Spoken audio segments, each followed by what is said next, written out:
walk 100 miles. I'm gonna whistle all the while. If that's what it takes to make me smile, I'm gonna walk 100. Hi there YouTubers, so I recently did a week's resin trials on Mastercast 121 from Elichem Resins Limited, and I figured that along with the blog that I wrote, the link will be in the description box, that I was going to do a video because it's easier for you to see pieces on a video than how photos make them look. So bear with me, my house is a complete mess. We're in the middle of renovation, so I'm working in the corner of my own workroom, and I'm going to try and show you the pieces that I made and kind of explain a little bit about what tests I did with them.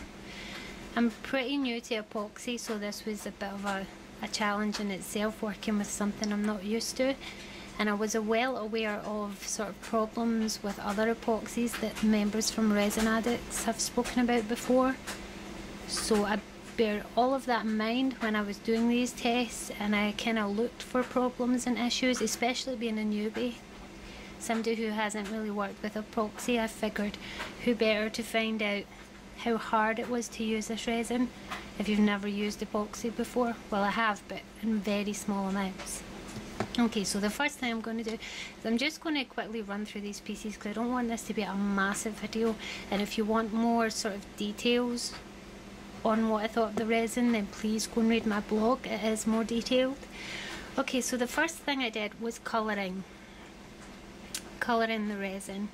Now, colouring epoxy resin is different from colouring my normal sort of polyester resin. It takes different colourants in a different way. There are certain things you can use for one that you can't use for the other, so I was kind of worried that all my supplies wouldn't be any good with this epoxy resin, so I tried out a few. I'm just going to show you some of the sort of coloured things I tried, and I'm going to tell you what they are. If I can ever find them all, my desk is such a mess. Okay, the first thing, this is eyeshadow pigment, is, you know, like the proper sort of, I'm trying to think of the word, really pigmented coloured eyeshadow, loose powder eyeshadow that you can buy. And I did this a mix of 50% pigment and 50% glitter, and I mixed them both together in a really sort of a little cup of resin. I made sure that it wasn't so thick that it wasn't pourable, but you do have to put quite a lot of glitter in when you mix a resin up. And as you can see, there was no sinking. The colour didn't separate, didn't fall down to the bottom. It stayed pretty, see if I can get this close, pretty true to what it looked like when it was mixed, basically. And the thing I love about these eyeshadow pigments is the sort of marbling texture you get with them. But look how shiny the back of this is. Nothing's been done to this. It's just a wee bit of sanding here and there, but nothing's really been done. And look how shiny that is. Look at all the detail. I mean, this is solid. I actually threw this at a wall to see if it would break, and well, nothing did. Okay, this was just pure glitter, and this one's actually had a bit of clear put on the back because I kind of made a mistake and made it too shallow, but you can see from the front, perfect mixture. This one was just mica powder.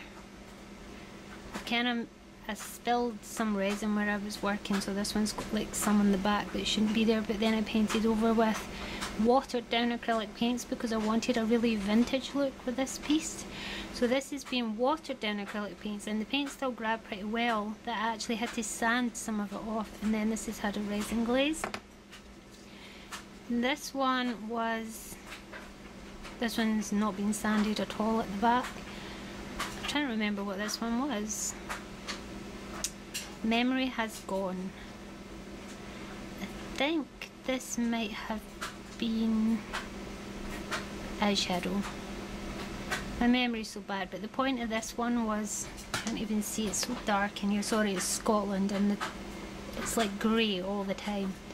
The point of this one was to see if I could paint on the surface with acrylic paint and pens, and then glaze to see how it would turn out, and the light is terrible. This was actually acrylic paint and glitter. I've never been able to mix acrylic paint with my resin, so. And this one was actually Sharpie pens. I drew inside the mold, coloured it all in, literally coloured in the mold with a Sharpie pen, and then poured in the resin, and then afterwards it glazed the top. I actually really like this effect. Okay, so basically colouring, as you can see, colours with just the same sort of things that I was using in my polyester, and as you can see, everything's turned out really well for somebody that's never used this kind of thing before. Overall, I'm really impressed with this resin. I mean, here's the back. Look, I even filled this one with clear. It's the back of it. And look at, I didn't try and get rid of bubbles in this piece because I didn't see a point, and look how little bubbles I got, which is amazing considering I was absolutely stressing about the bubbles so badly when I made this piece. And this is just a metal bezel that I filled with pieces of nature and painted the background, and then I completely filled it with the resin, and the only bubbles was this little bit here, over here.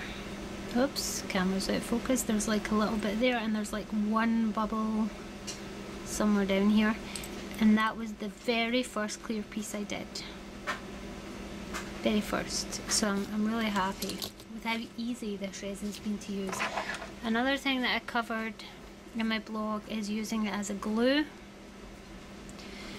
And well, I basically stuck this frame here, was just a metal flat frame, an ornate frame. I put it on a piece of silicone. I didn't even bother closing up all these little holes or anything with tape. I just stuck it in silicone. I picked a bunch of adornments and used the epoxy as a glue to hold them all down, and then once it had cured for a little while, I brushed the resin over everything really thin with a paintbrush, sort of filled in some of the deep gaps with the epoxy, and I left it overnight, and this thing's solid. I actually gave this to my daughter to play with like all day to see if she could pick the bits off, and like she's quite rough with her jewellery, so, and it's perfect. It's perfectly shiny, there's no chipping, nothing's came off, and the bit where it was on the silicone mat, it didn't bleed under and create big pools, it's just filled in the little holes. What can I really say? Everything's been covered in my blog. Oh, I'll show you this piece. This piece was really hard to photograph. This was my proper piece. Like everything I made was kind of test pieces, but I decided to start from scratch and do like a proper piece from start to finish to see how I could, like how well I could do it. After only like 2 or 3 days of playing with the epoxy, I wanted to see if I could make something that kind of stood up beside the sort of more regular epoxy users in my group. So I went back to the good old stickers and glitter, which everybody can do. And here, well, as you can see, I managed to not only make a pretty good effort, I didn't get any bubbles, which I'm amazed with, and it's lovely and shiny. And this mould that I use is actually got a major flaw right in the middle of it, like a huge watermark, so I glazed this with resin afterwards, and I sanded the back, and as you can see I didn't do a very good job of sanding. After I glazed it I realised there was like, yeah, so that wasn't the resin, that was me. So this has been completely made with resin, glazed with resin, and I'm really happy with it. So if you are interested in this resin, it's called Mastercast 121, and this is their artwork in casting resin, because I do canvas pictures as well, that I like to cover in a layer of resin, and this has flexibility for me to do that. When I've done it with my polyester, it's very brittle, and if the canvas gets dropped it cracks, and over time it goes yellow, whereas I've been told this is really UV sort of, can't remember how we worded it, I think it was like UV stable or UV something. Anyway, it will be another test when I do a piece of artwork to see how well it covers my art. I'll show you this one.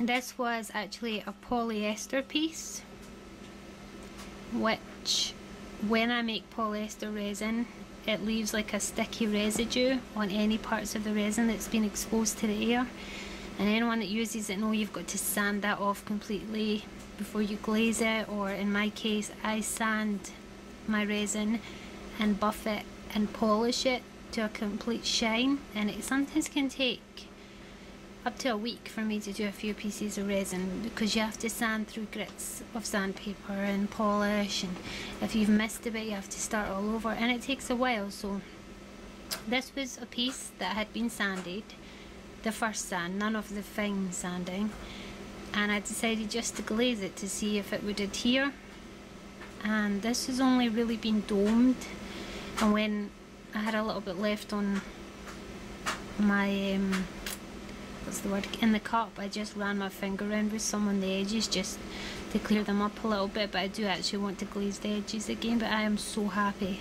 This is going to save so much time off of quite a lot of my work, which means I can still use my polyester resin for pieces like this where time is an issue.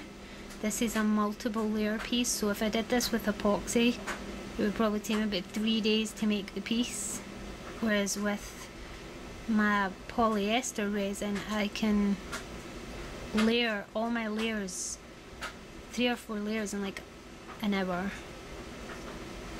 because it starts to set up really quick. So it means I can still use polyester and glaze with this resin, and it's adhered really well. It made it super clear and shiny, and if you've seen this piece before, it had only had its first sand, and normally even if I glazed it with my polyester resin you sometimes still see some of the sanding impurities, whereas this has completely cleared it up and made it perfect. So I mean, obviously this is the first epoxy I've reviewed, and I found it so easy to work with, and I'm really impressed with the results, but it is the only epoxy that I've really sort of road tested, so I have been asked to do a couple more, and I'm going to do that for you. But overall, seeing the kind of complaints and resin addicts from other epoxies and the kind of things they talk about like curing time, this set up really quick.